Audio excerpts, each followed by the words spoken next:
Part 1. Drax the Destroyer.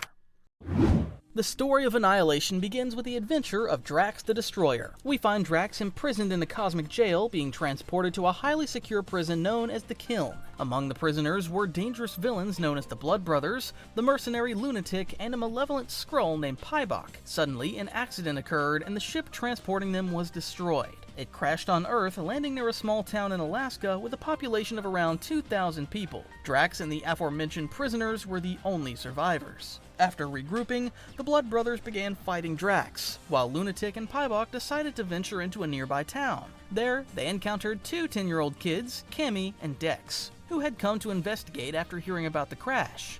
Upon seeing the aliens, Dex immediately fled, while Cammy attempted to communicate.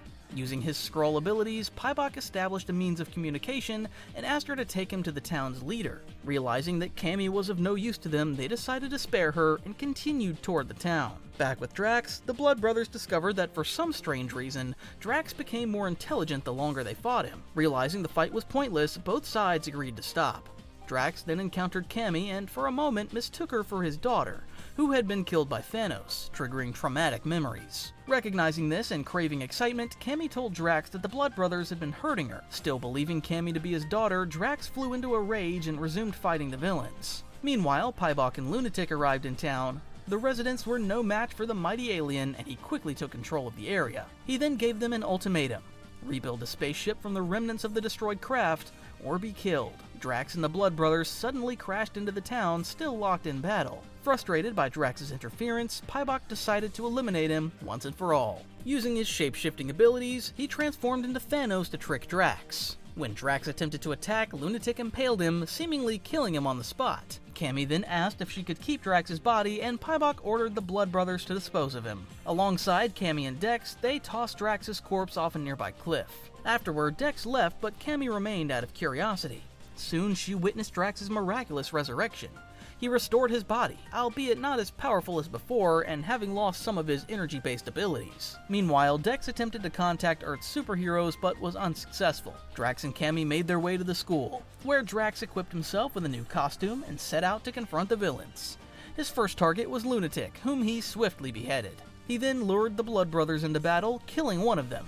Before the second brother could retaliate, Pybok arrived and interrupted the fight. Knowing the remaining Blood Brother would attack Drax anyway, Pybok immobilized him. Tired of Earth and unwilling to continue fighting Drax, Pybok used a device recovered from a dead prison guard to summon another prison ship. Drax and Cammy were later taken as prisoners. Part 2. Nova.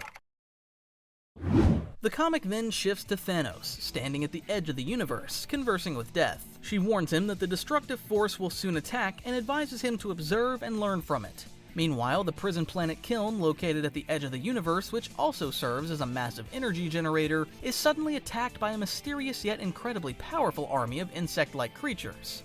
This marks the beginning of the Annihilation Wave, one of the deadliest forces in the universe. The wave completely devastates Kiln, freeing several prisoners and cutting off energy supplies to countless worlds. 7 days after the attack, the Nova Corps are alerted. They learn that a mysterious new enemy has destroyed Kiln and wiped out several Nova Corps members. In response, they place their forces on high alert and mobilize the entire army. Drax and Cammy, who were awaiting judgment, end up on Xandar as well. Suddenly, the Annihilation Wave launches a massive assault on the planet. Every single Nova is ordered to engage in battle. Among them is Wright, a human Nova who fights the army with unpredictable and erratic attack patterns. However, Xandar's forces are vastly outnumbered and quickly overwhelmed. As the Annihilation Wave ravages the planet, they unleash a devastating energy blast. Richard and his ally Samaya attempt to stop it head-on, but Samaya is killed. Overwhelmed by the sheer power of the attack, Richard crashes. When he regains consciousness, he finds Xandar completely leveled. Destruction everywhere, with no signs of life. Meanwhile, the effects of the Annihilation Wave ripple across the universe. Ronan The Accuser is suddenly and mysteriously arrested. Silver Surfer senses that a nearby star cluster has been overrun, and the Skrull Empire discovers that entire systems have vanished. The mastermind behind the attack is finally revealed. Annihilus, a fearsome warlord from the Negative Zone, has launched the invasion using his massive hive mind army under his absolute control. Back on Xandar, Wright, the last surviving member of the Nova Corps, awakens on the devastated planet. He soon discovers that the Xandarian World Mind, a supercomputer containing all of Xandar's knowledge and history, is communicating with him through his helmet. The World Mind urges Richard to save it, as it is the last remnant of their civilization. While exploring the ruins, Richard spots a group of Annihilation Wave soldiers still on the planet. Ignoring the World Mind's warnings, he immediately attacks them. However, with his powers completely depleted, he's quickly overwhelmed. Realizing he's no match for them, he transfers his remaining energy into flight and escapes. Following the World Mind's guidance, he arrives at the location where the supercomputer is stored. In a desperate move, the World Mind proposes a risky plan. It wants to fully integrate itself into Richard's mind, making him the sole bearer of its knowledge and power. Richard hesitates, recalling that a previous Nova who attempted this went insane. The World Mind, however, assures him that it can regulate the harmful effects. Reluctantly, Richard agrees. As the World Mind merges with him, he absorbs its vast power, gains a new costume, and becomes immensely stronger. Immediately, Nova launches an assault on the Annihilation Wave's forces in Xandar's orbit, tearing through their army. However, as the battle continues, he begins to lose control, unable to stop himself from destroying everything in sight, even when the World Mind orders him to. Overwhelmed by his own power, he crashes once again. He's then found by Cammy and Drax, who survived the planet's destruction by hiding in an escape pod. Drax persuades Richard to help them, but the World Mind objects, warning that Drax is an intergalactic criminal. Richard, however, dismisses the warning, arguing that they need all the help they can get. As they search for a spaceship, they encounter more of Annihilus' soldiers. Richard refuses to use his powers, afraid of losing control again. Drax notices his hesitation and suggests training him to master his newfound abilities. The World Mind continues to warn Richard against trusting Drax, so to settle the issue, Richard temporarily hands his helmet to Drax, allowing him to argue with the supercomputer directly. Meanwhile, Richard confides in Cammy, expressing his deep survivor's guilt over the destruction of Xandar. Shortly after, Drax returns the helmet, having reached a compromise with the World Mind. He will help Richard control his power in exchange for being rescued. Seizing one of the last remaining ships, Richard, under Drax's guidance, activates a Stargate, and they escape Xandar. As they near a distant planet, their ship begins to crash, but they're saved at the last moment by another cosmic hero, Quasar. Quasar explained that he was on a humanitarian mission, helping the residents of the planet evacuate before the Annihilation Wave arrived. Recognizing Drax, he questioned why Nova was working with him. Richard recounted the destruction of Xandar and the overwhelming power of the Annihilation Wave. Realizing the urgency of the situation, Quasar allowed Drax to stay. Their plan was to open another Stargate to evacuate the refugees while Nova and Quasar engaged the Annihilation Wave in space, buying time for the escape. However, as soon as the Stargate was activated, Annihilus sensed it and decided to intervene personally. Arriving aboard his massive warship, he prepared for battle. Nova, taking a bold risk, launched a direct assault on Annihilus' flagship. Watching the fight unfold, Drax recognized Annihilus and immediately grasped the dire nature of the situation. He informed Nova about the hive mind structure of the Annihilation Wave, explaining that if Annihilus were to die, his entire army could collapse. Realizing this, Nova and Quasar launched a coordinated attack on the main ship. However, Annihilus had anticipated their move. Intentionally leaving a clear path to his vessel, he allowed Nova and Quasar to board, setting a trap. As soon as they crashed into the ship, Annihilus revealed his overwhelming power. He instantly immobilized Quasar, then seized his quantum bands, the source of his power, before disintegrating him with a deadly energy blast. Nova then charged at Annihilus, but the World Mind warned him that he stood no chance. Instead, Richard devised a desperate plan. He briefly allowed Annihilus to access the World Mind's network. In that short moment, Nova manipulated the system to issue a command to the surrounding Annihilation forces, causing them to turn on each other. As the army tore itself apart, the distraction gave the refugees the opportunity to escape through the Stargate. Knowing he could not defeat Annihilus directly, Nova fled the warship. As he escaped into space, he was rescued by Drax and Cammy. Part 3. The Silver Surfer. Silver Surfer is among the cosmic heroes battling the Annihilation Wave. Arriving at the ruins of Xandar, he feels a responsibility to help those in need. There, he finds Gabriel the Airwalker, an android and former herald of Galactus, under attack by Annihilus' followers. These attackers are revealed to be the Seekers, led by the villain Ravenous. They explain that the destruction of Xandar was a calculated move to lure out Galactus' heralds, as Annihilus seeks their cosmic power for mysterious purposes. Gabriel accuses Ravenous of serving a tyrant responsible for countless deaths, but Ravenous counters by calling Gabriel a hypocrite, reminding him that he once served Galactus, who has also claimed countless lives. Gabriel defends Galactus Galactus, arguing that he maintains the universe's balance, while Ravenous insists that Annihilus is just as much a force of nature. Before Ravenous can land a fatal blow, Silver Surfer intervenes. A fierce battle ensues, during which Ravenous reveals that he wields a cosmic force from the negative zone known as the Essence, making him nearly equal in power to the Silver Surfer. Realizing they're outnumbered, the Surfer unleashes a powerful cosmic blast, teleporting himself and Gabriel light years away. However, it soon becomes clear that Gabriel is too badly damaged to survive. Understanding this, Surfer disintegrates Gabriel's body, declaring that he deserves a better fate than a slow, agonizing death. Meanwhile, light years away, Thanos is closely watching these events unfold. He sends the Fallen one of Galactus' former heralds whom he enslaved, to approach the Seekers on his behalf. The Surfer later arrives at the remains of the ruined planet.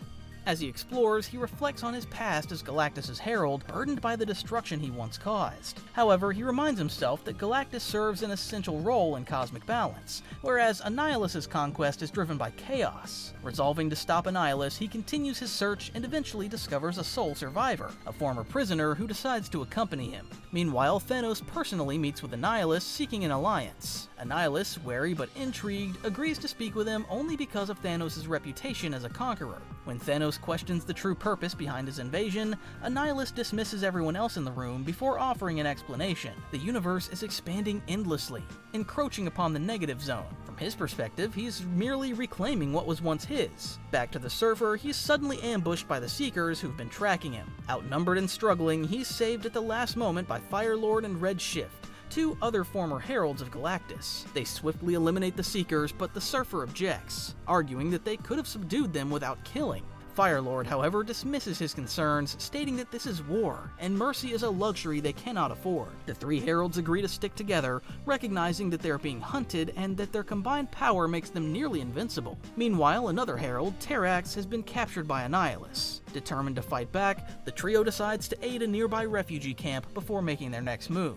Meanwhile, on the far side of the galaxy, within the ruins of the cosmic prison kiln, two ancient and immensely powerful beings, Tenebris and Aegis, awaken after being imprisoned for eons. Their primary target is Galactus, the entity responsible for their imprisonment. Suddenly, the Fallen One, a former herald of Galactus now enslaved by Thanos, passes by. Sensing Galactus' cosmic energy within him, the Titan sees him. Back at the refugee camp, Silver Surfer arrives and safely delivers the sole survivor he rescued earlier. He is then approached by Stardust, the current herald of Galactus, who informs him that Galactus has summoned him. With that revelation, Surfer immediately departs to meet his former master, while Stardust joins Firelord and Red Shift in their battle against an incoming wave of Seekers. Meanwhile, Annihilus struggles to harness the cosmic power of the captured herald Morg. Seeing this, Thanos offers his assistance, but only in exchange for something in return. Surfer soon arrives at Galactus' location, unaware that he's been followed by Ravenous and his forces. Upon reuniting with his former master, Surfer and Galactus engage in a rare, poignant conversation.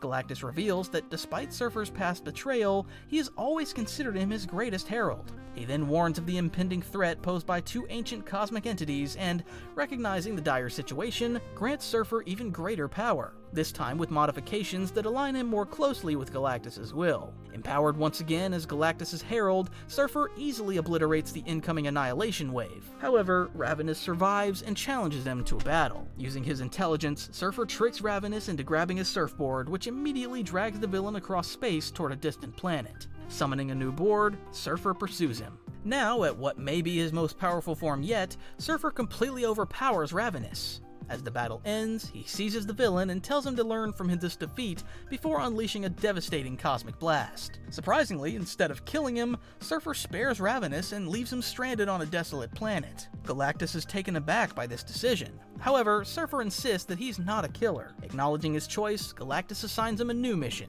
to guide him as far away from Annihilus as possible. Meanwhile, Tenebris and Aegis learn that the Fallen One serves Thanos and demand an audience with the Mad Titan. When Thanos meets them, he proposes an alliance, one built on their shared goal, the pursuit of Galactus.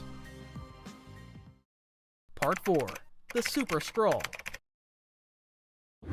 One of the empires most devastated by the Annihilation Wave was the Skrull Empire, which lost several worlds in the war. Annihilus's forces wielded a devastating new weapon, aptly named the Harvester of Sorrow, capable of annihilating entire planets with ease. Super Skrull, a seasoned warrior possessing the combined abilities of the Fantastic Four, was among those fighting against the Annihilation Wave. However, he ended up as the sole survivor of his unit. He soon learned that the next target of the Harvester of Sorrow was a planet where his son resided, and he refused to allow its destruction. Desperate, he pleaded with the Skrull warlord to grant him an army to halt the Annihilation Wave, but she refused. She cited his past failures as justification, arguing that he couldn't even defeat the Fantastic Four, his original purpose. However, her true motivation was political. She sought to preserve her army for her own ambitions, hoping to solidify her power within the Empire. Angered by her dismissal and personal attacks, Super Skrull lashed out in a fit of rage, attacking her before fleeing to avoid being pursued. With the Skrull military now hunting him, he attempted to escape into space, relying on his ability to survive in the vacuum. Fortunately, he was rescued by a young Skrull named Urkin, who idolized him. Urkin revealed that his late father had fought alongside Super Skrull in the past. Realizing he could no longer rely on his own empire, Super Skrull decided to take matters into his own hands. He devised a bold plan: infiltrate the Annihilation Wave from within by traveling to the Negative Zone and uncovering a way to destroy the Harvester of Sorrow. To achieve this, he traveled to Earth, where he sought out one of his greatest enemies, Reed Richards of the Fantastic Four.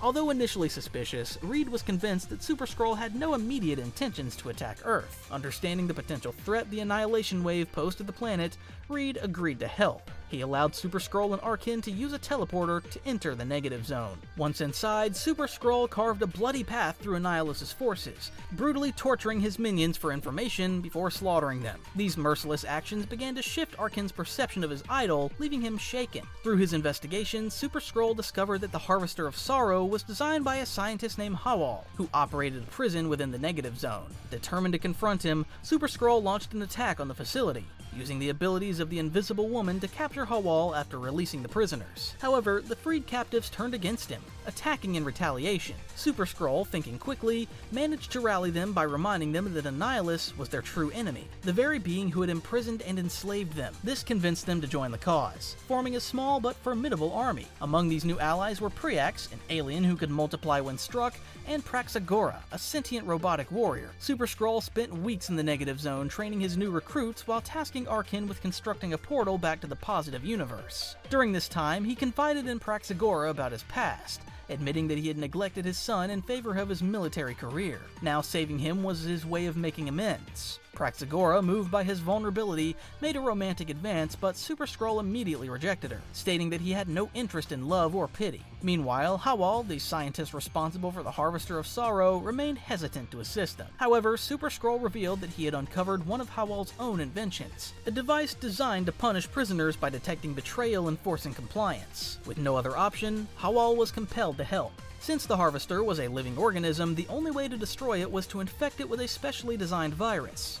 While Howal worked on the virus, Super Skrull and his allies prepared for the mission. Once the portal was completed, Urkin asked for the opportunity to pilot the ship that would deliver the virus. He explained that he had never participated in battle before and wanted to prove his worth. Since he was a skilled pilot, Super Skrull agreed, believing this was a chance for him to contribute. When the time came, they launched their attack. The path was clear, and Urkin was set to release the virus, but nothing happened.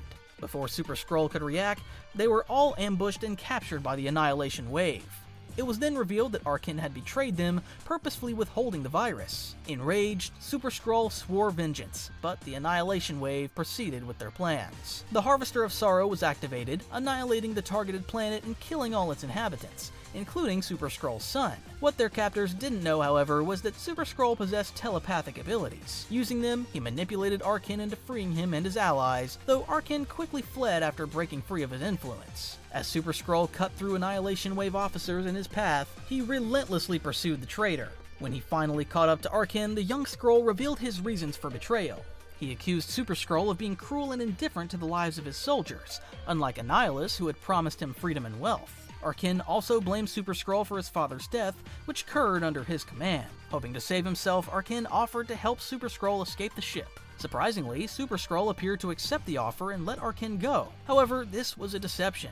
He suddenly struck, brutally beating the traitor before leaving him in the ship with a dismembered state, ensuring his demise. Super Skrull then reunited with Praxagora in the heart of the Harvester, where she planned to unleash her destructive energy core to destroy the weapon from within. Refusing to abandon her, he used his Human Torch powers to absorb the extreme heat. In their final moments, the two gave in to their emotions and embraced as the Harvester of Sorrow was obliterated around them. Praxagora survived the explosion, but Super Skrull was seemingly killed in the blast. Though he perished, his sacrifice was not forgotten. Praxagora lived on to tell his story, and the Skrulls, once divided in their opinion of him, honored his memory by erecting a statue celebrating his heroism.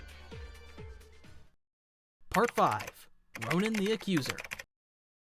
Earlier in the story, Ronan was accused of betraying his empire and stripped of his rank. Once an accuser, an enforcer of justice for the Kree Empire, acting as judge, jury, and executioner, he now sought to clear his name. Through a local mercenary, he tracked down the sole alleged witness of his supposed crime, Tana Nile. He had been accused of conspiring with the Skrull Empire and plotting to overthrow the ruling House of Fierro. Determined to uncover the truth, he learned that Tana Nile was hiding on Gothab Omega, a world inhabited by the disgraced and dissolute. Upon arriving, Ronan was surprised to encounter a familiar face, Korath, a former Kree soldier. Their conversation was interrupted when they were ambushed by Nebula and Stellaris, who declared that the planet belonged to a group known as the Graces. In the ensuing battle, Ronan wielded his powerful Warhammer, the universal weapon, using it to immobilize Stellaris before launching Nebula into the stratosphere. After dispatching the attackers, Ronan questioned Korath about the Graces. Korath explained that they were a faction led by Gamora, the so-called deadliest woman in the galaxy. After a series of failures, she had ended up on Gothab Omega, where she gathered outcasts and warriors to form a powerful group that ultimately seized control of the planet. Meanwhile, Nebula and Stellaris returned to Gamora in defeat. Recognizing Ronan as a formidable threat, she sought a way to draw him out. At that moment, Tana Nile stepped forward, revealing that Ronan had come to the planet searching for her. She proposed using herself as bait to lure him into a trap. Elsewhere, Ronan received new intelligence from the mercenary he had hired. He was informed that Tana Nile had been sighted in a settlement known as the Abyss. As he set out toward his target, he couldn't help but notice an unusually high level of cosmic energy for such a desolate planet. Something felt off. Upon reaching the Abyss, Ronan was confronted by Gamora, and a fierce battle erupted. Their brutal clash devastated the settlement, leveling structures and leaving chaos in its wake. Unbeknownst to either warrior, their fight was being carefully observed by the true mastermind behind the unfolding events, Glorian, the apprentice of the being known as the Shaper of Worlds. Glorian had orchestrated the turmoil on Gothab Omega, seeking to plunge it into chaos so that he could later reshape it into his vision of a utopia. As Ronan and Gamora's battle tore through the settlements of Gothab Omega, Glorian worked in the background, constructing magnificent cities in their wake. However, the rapid changes did not go unnoticed. Annihilus sensed the disruptions and immediately ordered the destruction of the planet. During the fight, Ronan wielded his universal weapon to briefly immobilize Gamora, but she countered by deploying her own powerful blade, the Godslayer. Their battle raged on, neither gaining a decisive advantage until both were eventually knocked unconscious in a brutal stalemate. Upon regaining consciousness, Ronan was informed by Korath of a dire new threat to the Kree, a monstrous force that was annihilating everything in its path. The Kree needed Ronan's leadership. At first, he was reluctant, bitter over his people's betrayal. He argued that they had believed the lies of the ruling House of Fierro and abandoned him. But Korath countered, reminding Ronan that regardless of what the government thought of him, he was still a Kree warrior. His duty was to protect his people no matter what. Before their argument could continue, the Annihilation wave struck. Swarms of Annihilus's forces descended upon the planet, unleashing destruction on an unprecedented scale. Even Glorian, with all his reality-warping power, struggled to rebuild the world as fast as it was being torn apart. Frustration and desperation began to take their toll on him, slowly driving him to madness. Ronan, realizing the gravity of the situation, set aside his personal grievances and rallied the locals to evacuate the Kree settlements. Meanwhile, Gamora and the Graces suffered heavy losses under the relentless assault of the Annihilation forces. As the chaos escalated, Glorian took matters into his own hands. He unleashed a devastating energy blast, obliterating most of the Annihilation wave in one fell swoop. But in doing so, he also destroyed much of the world that he had painstakingly built. Watching his utopia crumble before him shattered his mind, pushing him into insanity. With the immediate threat neutralized, Ronan pressed forward with his personal mission. He finally reached Gamora's base, only to discover that Tana Nile had been killed by the Annihilation wave.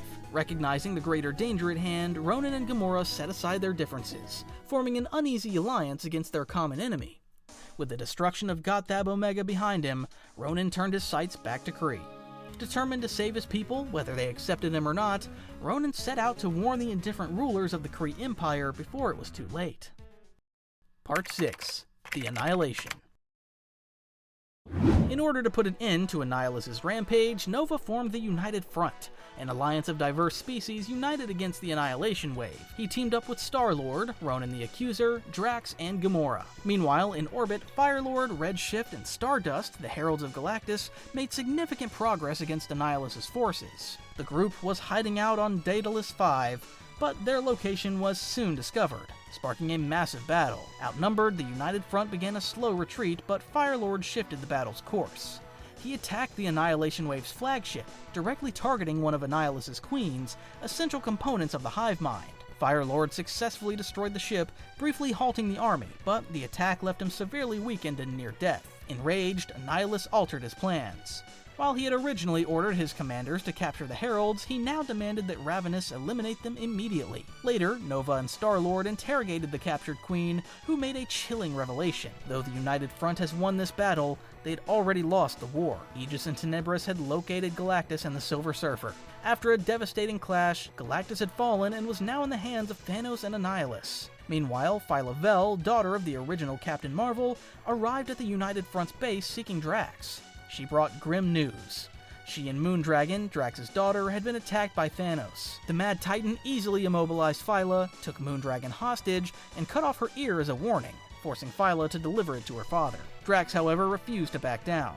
Instead, he immediately set out to confront Thanos, vowing to rescue his daughter. Elsewhere, Nova, Star-Lord, and Ronan met with representatives of the House of Fierro, the ruling family of the Kree Empire. Ronan condemned them for their indifference to the war, accusing them of treating Kree soldiers as expendable pawns. He reminded them that as merchants and traders, they had no understanding of war. The Fierro representatives dismissed his accusations, reminding him that he was a wanted fugitive. They even suggested ending the alliance with the United Front. Nova intervened, insisting that Ronan was a valuable ally. In response, the Fierro representatives turned their weapons on them, threatening to kill them on the spot.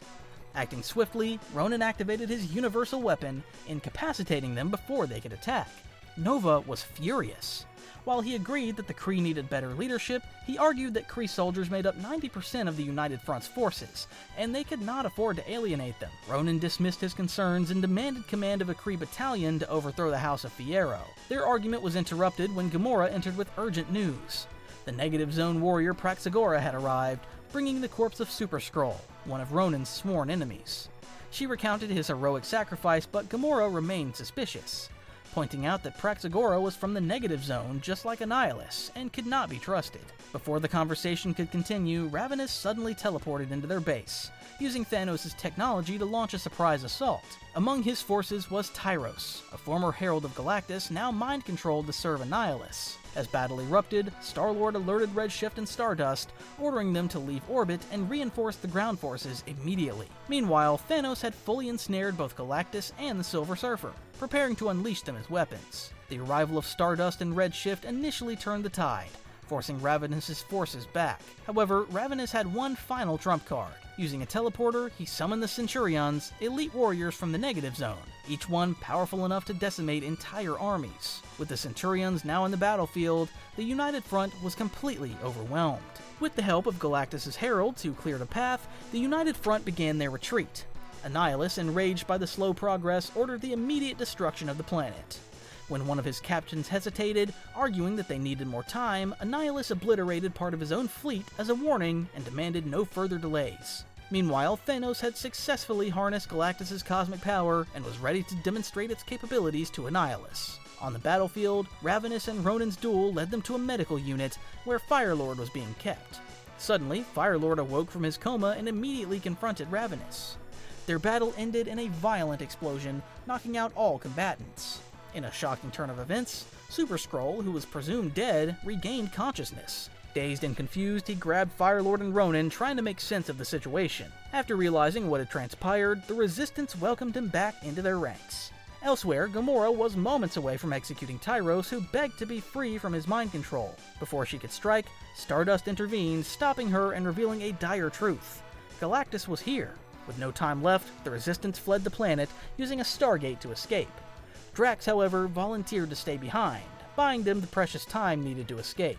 Moments later, Annihilus unleashed Galactus, using him to obliterate the entire planet. Although Redshift and Stardust attempted to stop it, their efforts failed, and both fell in battle.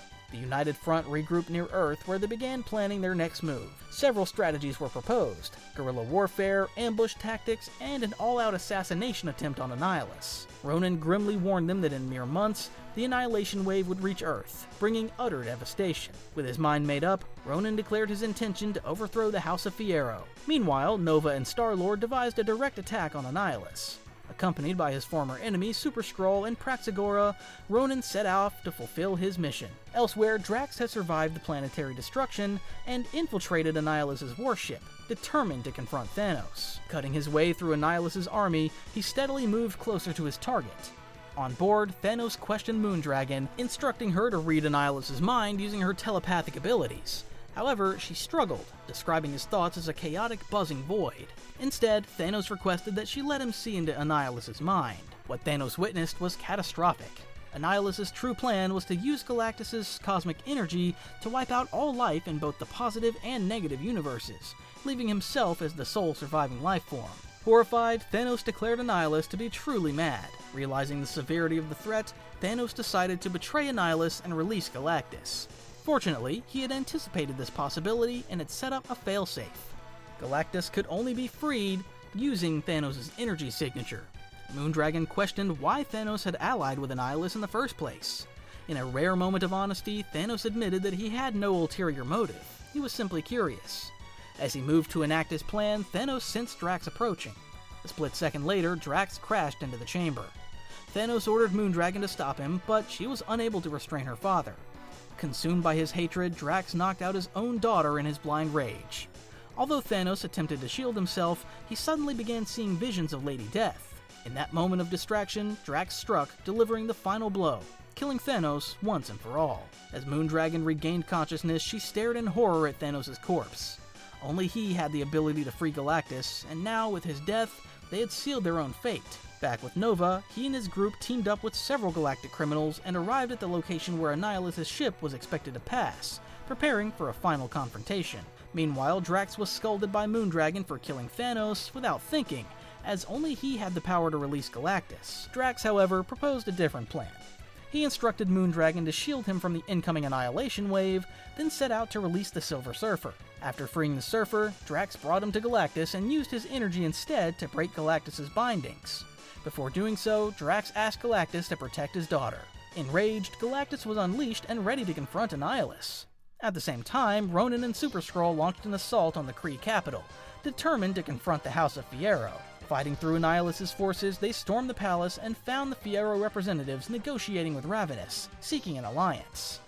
Disgusted, Ronan attacked both parties. With the combined efforts of Super Skrull and Praxagora, the enemy forces were annihilated. Ronan used the universal weapon to slam Ravenous, knocking him out, before turning his attention to the House of Fierro. Declaring them guilty, Ronan executed them on the spot. He then visited the Supreme Intelligence, an ancient artificial intelligence that once led the Kree Empire, only to discover it had been lobotomized by the House of Fierro. To end its suffering, Ronan destroyed it as well.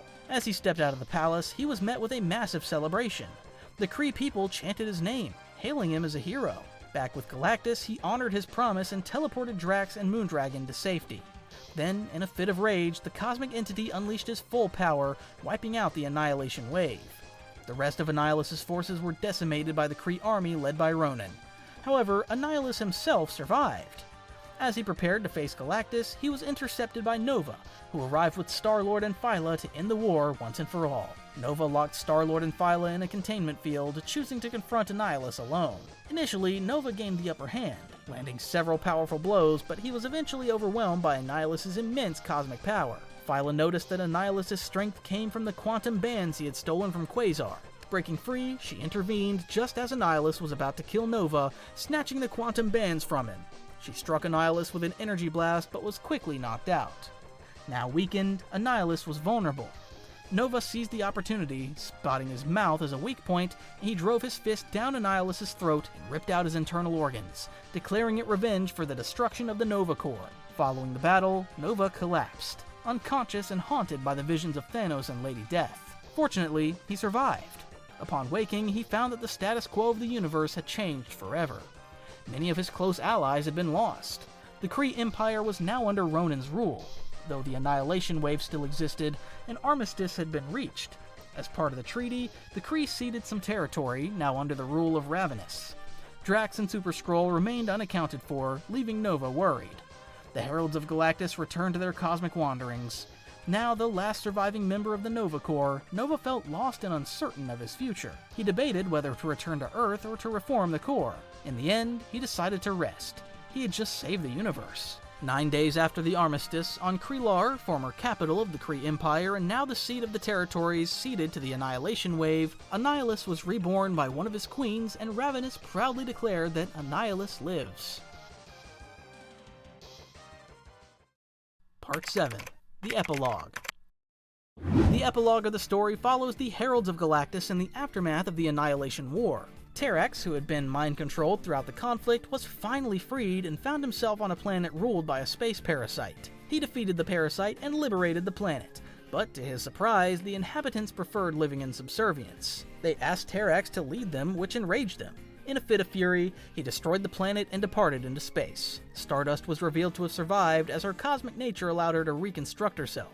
She drifted near the Ethereals, her own species, who had suffered devastating losses during the war. Branded a traitor for siding with Galactus and abandoning her people, she was attacked. In self-defense, she absorbed the last remaining Ethereals. Stardust later met with Galactus and learned that he already had a new herald and did not require her service. In a shocking attempt to win his favor, she offered him the remains of her own race for consumption. Galactus, astonished by this extreme display of loyalty, appointed her as his second herald. Firelord, meanwhile, was deeply unsatisfied with the armistice. He believed that the entire Annihilation Wave should have been eradicated. Acting on his beliefs, he began attacking Centurions and dismantling their outposts on various planets.